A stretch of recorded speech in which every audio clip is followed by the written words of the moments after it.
दुर्गा नदी के किनारे बसा एक गांव फूलपुर। गांव में कुछ 100-150 लोग रहते थे। अंजलि, जो कि पास ही के जिले में रहती थी और 12वीं पास कर चुकी थी, उसके पिताजी ने बेटी को जल्दी विदा करने के लिए उसकी शादी फूलपुर गांव के मुकेश से करवा दी थी। मुकेश कभी स्कूल नहीं गया था और इस कारण वो पढ़ा लिखा नहीं था और बाकी गांव वालों की हालत भी मुकेश जैसी ही थी। मुकेश के घर में उसके माता पिता भी रहते थे। सासू माँ, मैं बाहर मंदिर तक जा रही हूँ, आधे घंटे में आ जाऊंगी। अरे अभी कहीं जाने की जरूरत नहीं है, चुपचाप जाके रसोई में रात के खाने की तैयारी करो। और ये घूंघट क्यों हटा लिया है तुमने? क्या पता नहीं कि इस गांव में औरतें बिना घूंघट के नहीं रहती? रात में अंजलि छत पर जाकर अपनी मम्मी से बात कर रही होती है। तभी गांव की 3-4 औरतें उसे देख लेती है और दरवाजे पर आकर उसकी सास से शिकायत करने लगती है। और क्या हुआ? अरे छत पे तो देखो, आपकी बहू मटक मटक के किसी से फोन पर बात कर रही है। दिन भर फोन पे लगी रहती है। अरे कल तो मंदिर के पास वो क्या कहते हैं, सेल्फी ले रही थी। शहर की बहू रखना अच्छा शान की बात है, पर देखना इसके लक्षण से ये तो तुम्हारे परिवार को बदनाम ना कर दे। ये पहली बार नहीं था जब सास से गांव के लोगों ने अंजलि की बुराई या शिकायत नहीं की हो। अब तो ये रोज की बात थी। अंजलि ये सब सुन लेती है। जब वो नीचे जाती है तो मुकेश भी वहां आ जाता है। सास कहती है, बेटा, लोग घर आकर शिकायत करने लगे हैं बहू के कामों की। देख लो, पति हो, संयम से रखो इसे। माँ जी, मैं तो अपनी माँ से बात कर रही थी क्योंकि यहाँ कोई बात करने लायक ही नहीं है और अब मैं माँ के पास ही रहूंगी। वहाँ क्या रहना, वहाँ बाहर के लोग तो ठीक है पर घर के लोग भी इज्जत ना दे सके। अरे नहीं नहीं अंजलि, ऐसा नहीं है, धीरे धीरे सब ठीक हो जाएगा, तुम फिक्र ना करो। अरे बस कुछ बोलना ही नहीं है, सर पे चढ़ा रखा है बहू को। सास मुकेश की नरम बात सुन के वहां से मुंह चढ़ाकर चली जाती है। मैं तो कहती हूँ हम दोनों शहर चले जाते हैं। मैं पढ़ी लिखी हूँ, मुझे वहाँ नौकरी भी मिल जाएगी और थोड़े दिनों में आप भी वहाँ कुछ काम ढूंढ लेना। अरे नहीं नहीं अंजलि, हम यहाँ ना गांव का खेत, माँ पिताजी को छोड़कर शहर नहीं जा सकते। माँ पिताजी को कैसा लगेगा और गांव वाले क्या सोचेंगे?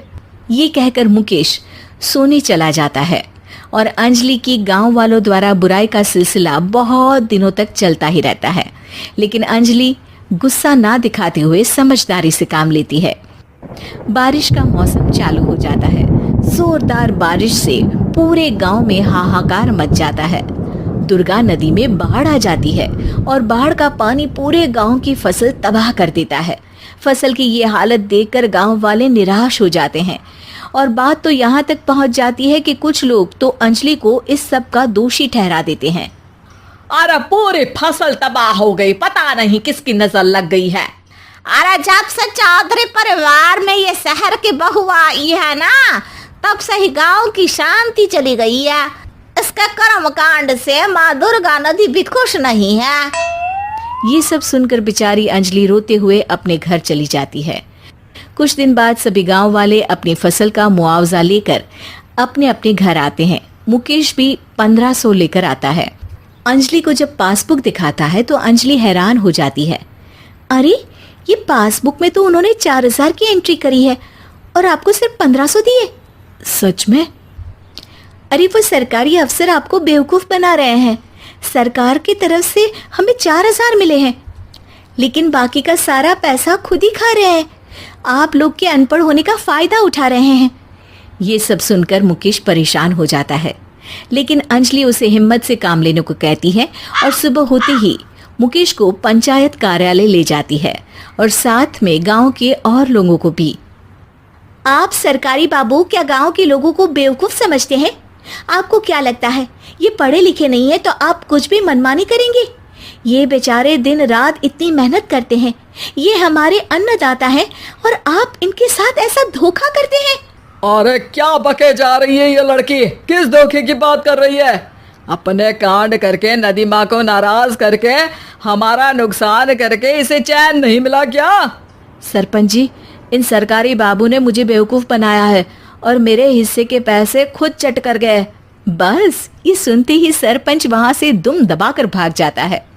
पता चलता है कि जनपद अधिकारियों ने गांव के सरपंच के साथ मिलकर सबके साथ धोखा किया है।